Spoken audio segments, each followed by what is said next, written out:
scholars, our ulama, especially our ulama, they tried to produce critique of both the systems. They said that in economic system, you must have freedom of your enterprise, you must have freedom of property, you must have freedom of earning whatever you want through halal way in a halal business. Government or state has no power to capture your property which you have earned through halal sources.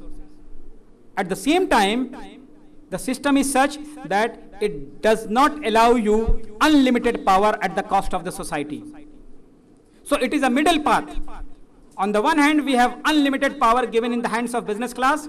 On the other hand, we have unlimited power given in the forces of governance.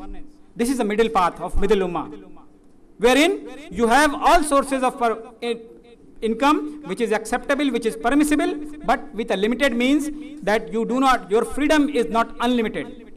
At the same time, a person who has earned good money, who has earned through halal sources, state has no power to acquire his property or acquire his this power. And that was the middle path. When people asked whether you are at this side or that side, that was the time when term Islamic came. We are not at this side, we are not at that side. How to identify? Because sometimes people may ask, oh, how old is Islamic banking? 30 years. How old is the religion? 1400 years old. Yes, where did you come? Actually, when the whole world was not divided into compartment, economics was economics, finance was finance. But when division has started happening, people started identifying, and that time, when our scholars came, they identified that this is a middle path, no unrestricted permission to you, not unrestricted permission or power to you. It is a middle path. That was the time when the term Islamic economics came to be coined. Being a student, you should know the history, because people may ask you sometimes. This was the theoretical phase of this current movement, which is known as Islamic banking and finance movement throughout the world. The first book on this subject was from India. The first model of Islamic banking was from India. The first institution of this type was from India. You should feel proud that India has given a lot to the growth of this. Today, unfortunately, we are the most backward in terms of this field.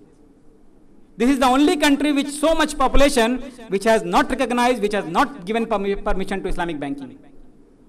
You have 2 million Muslims in UK. UK is welcoming, oh, we are center of Islamic finance in the world. We have very few people in USA, France, Germany. Everyone is welcoming. There are other reasons, I will come to that. Why people are welcoming this? Because of their riba-based system, they are almost bankrupt. They don't have money to pay for their government salaries. And at this time, when whole of Middle East is producing excess capital, everybody is looking at them. Oh, we also want to have started Islamic banking. Come. So there are different perspectives for the same business, which is growing. Nevertheless, as a believer, as a community, we should have our own perspective, how it is very important for us to know about this business, to know about this. As I said, for us, halal income is the most important factor. You name, whether you call it by any name, even if it is Islamic banking through haram income, it is not acceptable to us. Today there are many Muslim countries who do not allow Islamic banking, but this banking is called by different names in different countries. Like Turkey, you don't have any Islamic bank. They call it a special finance house. In Saudi Arabia also, you will not find any Islamic bank by name.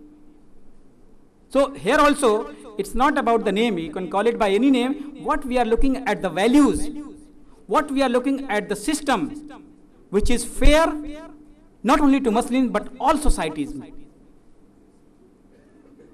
That is what we all are trying for. And as a student, we should take it as a career, that we will strive throughout our life to make people's life good. In this world, we will also try to earn halal income in the manner which is good and best for everyone. We don't believe in exploitation. When Quran prohibits riba, it says, "La tuzlamuna wa la tuzlamun." Neither you do injustice, nor injustice be done to you. So any kind of economic injustice is nothing but riba. Riba is not name of just few percentage of interest. Riba is a much larger connotation which implies any kind of exploitation, whether by the seller or the buyer or the participants of the financial transactions.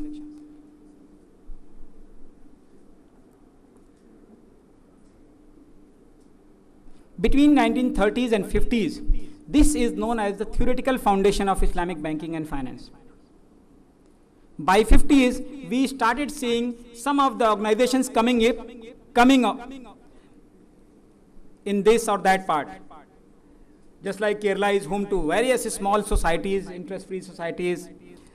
Similarly, in Hyderabad, few ulama decided to establish Anjuman Imdad Qard Bahami Bila Sood, Association of Cooperative Society Without Interest, something like this. This was first established in 1923. The first Islamic bank, if you search on Google, you will find that was established in 1963 in Egypt. But the first such organization was established in India in 1923, 40 years earlier than the first Islamic bank in the world. That was established by ulama of Hyderabad, of Aspia government, and it survived, it worked very well. During 30s, many organizations we can see being established in Gujarat, being established in UP, and of course, South was more active because of the cooperative movement. So number of organizations you can see which were established, but it was the 60s when the movement started getting recognition from across the globe. In 63 is the landmark time when Egypt started first cooperative Islamic banking. 64 was the period when Malaysia started in the form of Tabung Haji. Tabung Haji is nothing but people pulling their savings for Hajj purposes, and those monies were invested in halal sources so that at least their Hajj money is not diluted from haram sources. In 70s, the movement got further impetus when the first commercial bank was established in Dubai Islamic Bank, and in the same year, the OIC member charted out that we should have our own World Bank kind of institution, and that was Islamic Development Bank. During 70s, we also see oil boom, and that affected very positively to the growth of the Islamic banking in the world. By early 90s, if you look at the 90s, still 90s or mid 90s, you will see whole of international media criticizing Islamic bank, ridiculing Islamic banking and financial institutions. Like, you can remember the terms like prophet's prophet, banking on God, heavenly prophet, like this. It's ridiculing. It's laughing at this system. But at certain point in time, when it was realized that this movement is unstoppable, so when you can't stop it, you join it. And that was the period we see City Islamic, HSBC Islamic, Deutsche Islamic, this Islamic, that Islamic, all top Western financial institutions, they started entering into this kind of business. And when they entered, there were positive impact also. They might have any other intention. Of course, they are a business organization, so for them it is money that matters. But when they came, a lot of professionalism also came in the system. But with that, a lot of challenges also started coming in. Because suddenly people who worked in the interest-based system for 20, 30 years, suddenly they became Islamic banker. And that was the period when a lot of challenges started coming in. And that time it was realized that we should have a body comprised of Sharia scholars who can guide these institutions at the time of their need. And that was period when AUFI was established, Accounting and Auditing Organization for Islamic Financial Institutions. It comprises of Sharia scholars from across the globe. And it has scholars from all schools of thought. From Malaysia, from Indian subcontinent, from Egypt, from Syria, from Saudi Arabia, from UAE, from Western countries also. And after that, we see a lot of fast movement happening in this field of Islamic banking and finance. In the last 6 to 10 years, you will not find a single conventional bank being established in Middle East. All the banks which are being established in the last 5 to 10 years, you will find all of them are Islamic. So now the trend is set. A new trend has been set up, and that is where many Western countries, when they realize that all these Islamic financial institutions which are coming in the Middle East and Muslim countries, and they are having excess money, and that is the time when a new trend is coming up, that these countries have started establishing Islamic finance center in their own lands. Like British Prime Minister or Finance Minister, now Prime Minister, he said that we want to make London hub of Islamic finance. Because money was flowing out. They realized that this is an irreversible trend. If we do not start it today, money will go out of our coffers, money will go out of our countries, and it will look for any other country which provides this opportunity. So Singapore created platform, England created platform. Now France is ready to do the same. So there are many countries which are now to attract this capital from Muslim countries, they have started this. Of course, in our country, there are different challenges. Some people don't like it, even at their own cost. That is the problem we face here. But still, if you look at the last 1 decade financial development, you will notice that some kind of positive developments is taking place. It is a democratic country. It's not easy to push government for anything. I'm not talking about Muslim issues, but even for other issues. Let's take women reservation bill. It takes time because our democratic society is such that after a lot of debate only things get passed. But if you look at the development, there is a very positive, very serious and steady development in the direction which India itself is realizing, that in the globalized period, it is very difficult to remain immune from whatever is happening across the globe. Although RBI has not allowed, and you all know what is happening in the High Court of Kerala, but Securities and Exchange Board of India, which regulates capital market in the country, has allowed many products with exclusive claim of Sharia compliance with members of Sharia board in the document. That was not possible a couple of years ago. SEBI would not have given permission. Oh, who are these Maulvis? Why should they regulate financial system? But today, they are broad-minded, their minds are open because they see the trend across the globe.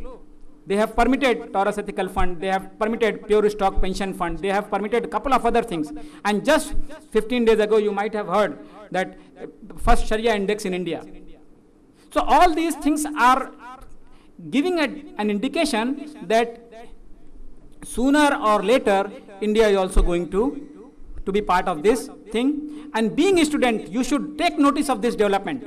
Because by the time you come in real life, you might see emergence of number of Islamic bank, or at least windows of State Bank of India's Islamic window, or maybe other banks. And that time, if you have studied this subject, maybe inshallah it will give you a lot of opportunities from your career point of view. You will have best of both the worlds. You will have halal income sources here, and you will also serve the society, serve the people at large, and serve your family as well.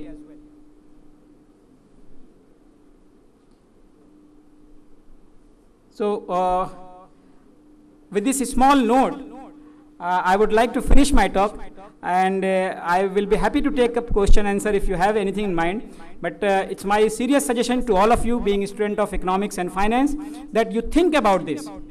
A lot of people from here go to Middle East also, and Middle East trend is very clear. No conventional bank, only Islamic banks are going to survive there. So if you take up the course, I request the management of this, organizers of this conference, to make arrangement in their schools, colleges, to organize workshops, to organize programs, to organize courses, so that our students can know what is the difference, how it functions, so that when they enter the real life, they are capable of utilizing the opportunities for the best of their both the worlds. Thank you very much. Assalamu alaikum.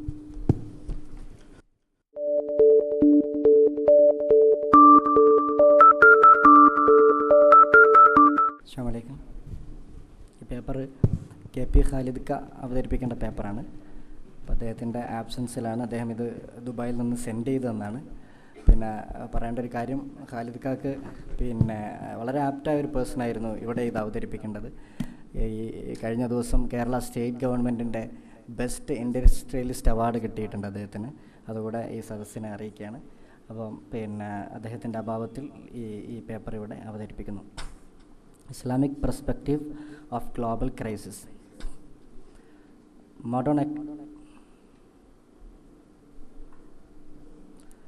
Modern economics has been used to purely materialistic and secular approach that does not allow religious concept to interfere with its theoretical and concept on the premise that economy is outside the domain of any religion. The fun is that every dollar note has the admission that in God we trust, but the trust is based only human ideas based on personal assessment. It is the first time now the World Economic Forum invited the representatives from religion to their input initiative in reshaping the economic setup on the basis of values, principles, and fresh thoughts. This shows the contemporary changes happening in the economic perspectives in the light of global crisis. The global economic crisis does not happen in a fine morning.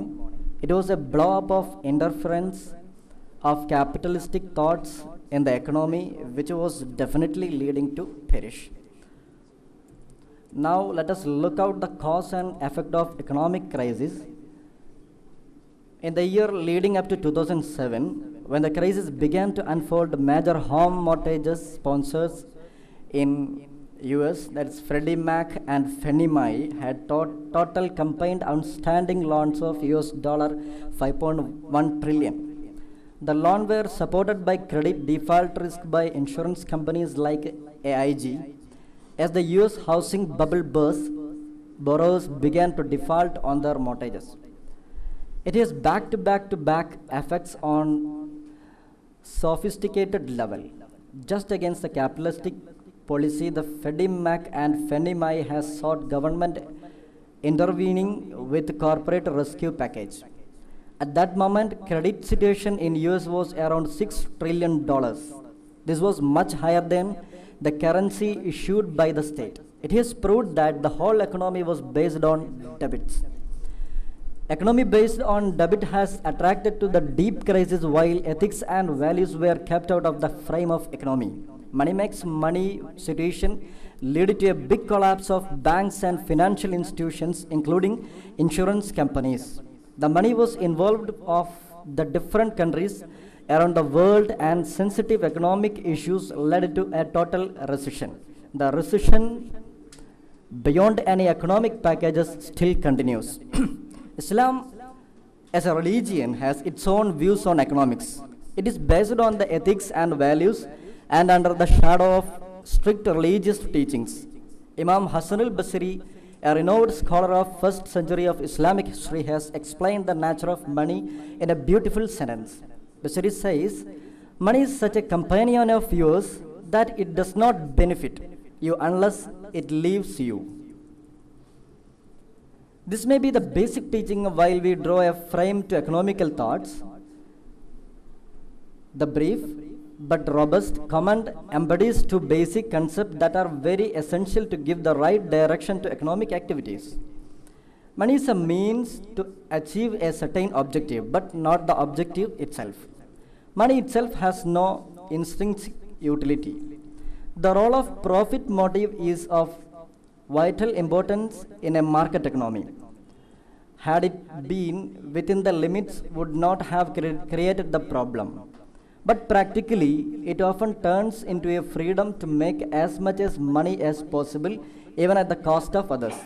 The limitations imposed by the different governments were not able to make a visible difference between profit motive and greed of wealth. In the absence of any spiritual and moral objective of life, when one believes that profit motive is the driving force of an economy, he tends to take profit as a sole objective of life in its own right and falls on unbounded greed to accumulate as such as wealth as he can gain whatever means.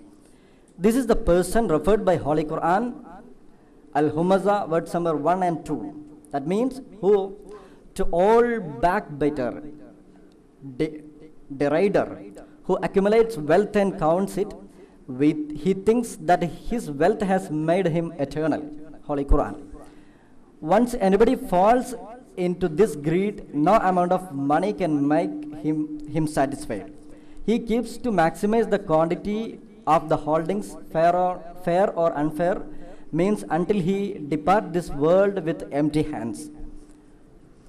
Although all economic activities requires a desire for some sort of wealth, what is condemned in not a legitimate desire of earning money through fair means to satisfy one's need. Islam prohibits wrong as life is not restricted to the present one. There should be some hard and fast rules and principles that may govern or eradicate the evil actions on the economy. Money has no intrinsic utility. It cannot be directly utilized to fulfillment of human needs. It can only use it to acquiring some goods or services. A commodity has, on the other hand, intrinsic utility and can be used it directly. All the measurement of the money of the same denomination are 100% equal to each other. That means an old dirty note of 1,000 rupees has same value as brand note of Rs 1,000 rupees. So once started trading money itself, not commodity, the logical result should not be profit making, but money making. This money makes money was the basic reason for the recent global economic crisis. The capitalistic model of money making money in the mode of interest, Islam calls it as riba, or usury, crossed the limits and led to collapse of card building.